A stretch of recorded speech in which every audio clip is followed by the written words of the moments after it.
جب نبی اس دنیا کے اندر تشریف لا گئے، جو سچے نبی ہے اور رحمت للعالمین بن کر تشریف لائے ہیں، اب وہ پاک پاکیزہ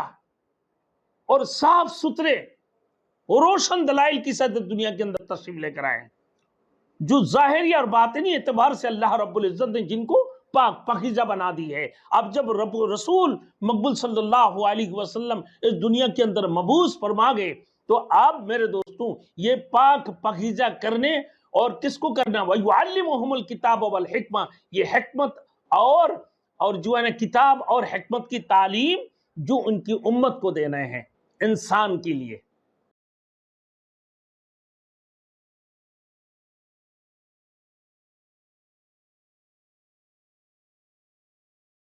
Thanks for watching. Don't forget to like, comment, share and subscribe to Maulana Habibullah Ruhani Official. جب نبی اس دنیا کے اندر تشریف لا گئے، جو سچے نبی ہے اور رحمت للعالمین بن کر تشریف لائے ہیں، اب وہ پاک پاکیزہ اور صاف ستھرے روشن دلائل کے ساتھ دنیا کے اندر تشریف لے کر آئے ہیں، جو ظاہری اور باطنی اعتبار سے اللہ رب العزت نے جن کو پاک پاکیزہ بنا دی ہے۔ اب جب رسول مقبول صلی اللہ علیہ وسلم اس دنیا کے اندر مبعوث فرما گئے، تو اب میرے دوستوں یہ پاک پاکیزہ کرنے اور کس کو کرنا؟ وَيُعَلِّمُهُمُ الْكِتَابَ وَالْحِکْمَةَ، یہ حکمت اور جو ہے نا کتاب اور حکمت کی تعلیم جو ان کی امت کو دینا ہے، انسان کے لیے، انسان کی دلوں کو تزکیہ کے لیے۔ اب یہاں تعلیم مقصد نہیں ہے، تعلیم مقصد بھی ذات نہیں ہے، یہاں تعلیم دینا وَيُعَلِّمُهُمُ الْكِتاب سے تعلیم مقصد بھی ذات نہیں ہے، بلکہ مقصد بھی ذات تزکیہ ہے، یعنی اپنی دل کو پاک پاکیزہ کرنا یہ مقصد ہے۔ اگر دلوں کو پاک پاکیزہ نہ کرے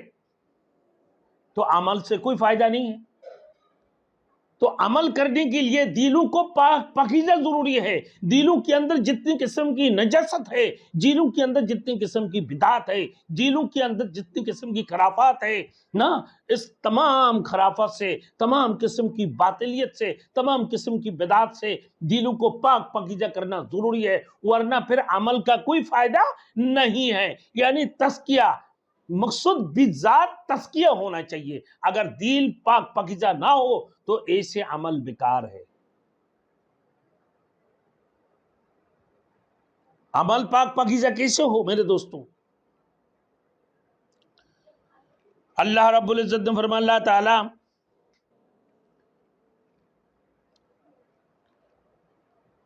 انہی پیغمبر علیہ السلام کے ذریعہ سے سکھایا لوگ، پھر فرمایا اللہ نے فرمایا وَيُعَلِّمُهُمُ الْكِتَابَ وَالْحِکْمَةَ، پھر آگے میں فرمایا وَيُعَلِّمُكُمُ الْكِتَابَ وَالْحِکْمَةَ وَيُعَلِّمُكُم مَّا لَمْ تَكُونُوا تَعْلَمُونَ۔ اب وہ تعلیم بھی دینے کے لیے تشریف لائے ہیں جو تمہیں نہیں معلوم ہے، جو تمہیں نہیں علم ہے۔ تمہیں وضو کرنے کا طریقہ نہیں معلوم، تمہیں طہارت کا طریقہ نہیں معلوم، تمہیں غسل جنابت کرنے کا طریقہ نہیں معلوم، تمہیں نماز کی طریقہ نہیں معلوم، نماز کی رکعات کا طریقہ نہیں معلوم، تمہیں رکوع کرنے کا طریقہ نہیں معلوم، تمہیں سجدہ کرنے کا طریقہ نہیں معلوم، تم نماز بھی نہیں پڑھ سکتے تھے، تو کیسے کرنا ہے کہ وَيُعَلِّمُهُمُ الْكِتَابَ وَيُعَلِّمُكُم مَّا لَمْ تَكُونُوا تَعْلَمُونَ، اور تمہارے کو وہ تعلیم دینے کے لیے جو تم نہیں جانتے تھے، یعنی تمہیں اصول نہ بتانے کے لیے کہ اس طریقے سے وضو کی جاتی ہے، اس طریقے سے نماز پڑھی جاتی ہے، اس طریقے سے سجدہ کی جاتی ہے، اس طریقے سے رکوع کی جاتی ہے، اور دیگر دنیا کی پورے تمام روزمرہ کی چیزوں کو سکھانے کے لیے پریکٹیکلی تمہیں بتا سکے۔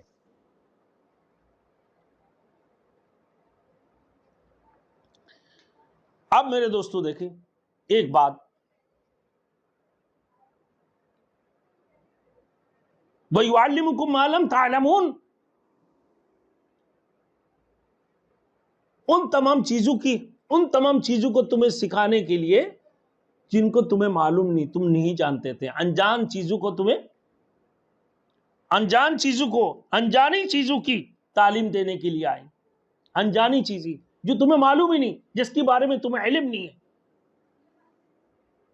حضرت جعفر رضی اللہ تعالیٰ عنہ کی ایک حدیث ہے، فرماتے ہیں،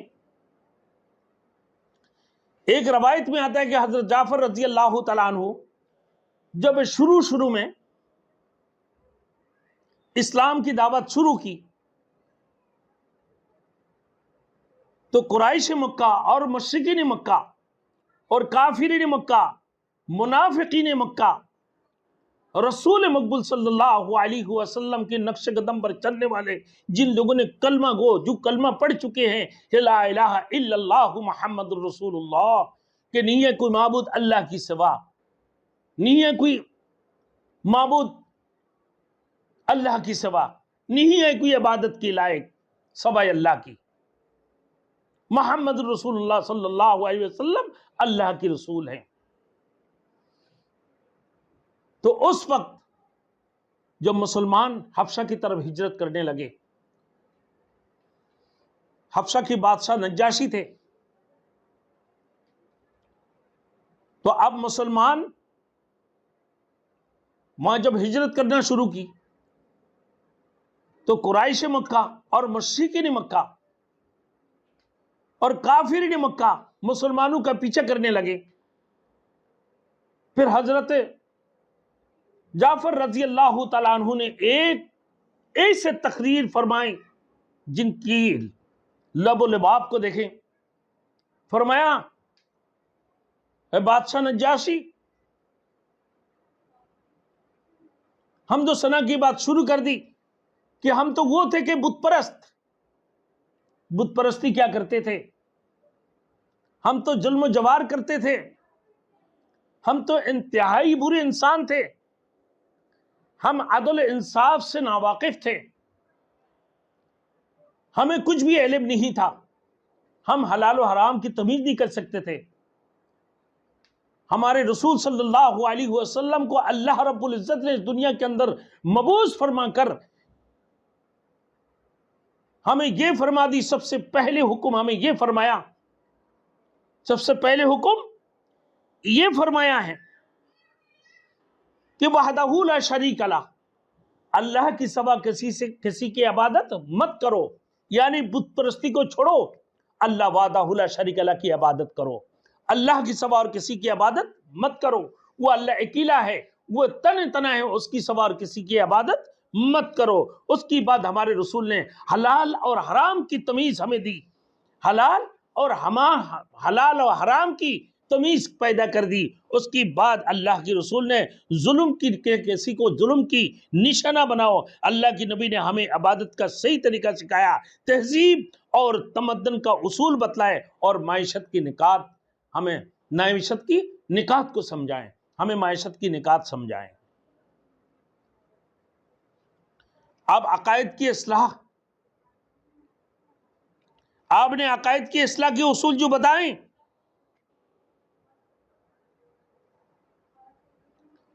یہ واقعات کو پیش آنے والے واقعات کو بھی اللہ کے رسول نے ذکر فرمایا کہ قبر کی بھی ایک زندگی ہے، مرنے کے بعد کیا ہوگا کہ قبر کی زندگی ہے، قیامت کے بعد دوبارہ اللہ رب العالمین تمہیں جو دوبارہ مبعوث فرمائیں گے، پھر اس کی بعد پل صراط کے پل کے اوپر تمہیں گزرنا ہوگا، اس کی بعد آخر میں پھر محاسبے کی منزل ہوگا، پھر میزان ہوگا، عدل انصاف ہوگی اللہ کی، وہاں پھر اللہ رب العزت کے سامنے تمہیں حاضر ہونا ہوگا، اس کی بعد پھر اللہ کے رسول صلی اللہ علیہ وسلم کے سامنے تمہیں حوض کوثر میں تمہیں اللہ کے رسول سے بھی ملاقات ہوگی۔ پھر فرمایا، اے لوگوں تم کو حلال و حرام کے بارے میں کچھ بتا دو، کون سی چیز حلال ہے اور کون سی چیز حرام ہے۔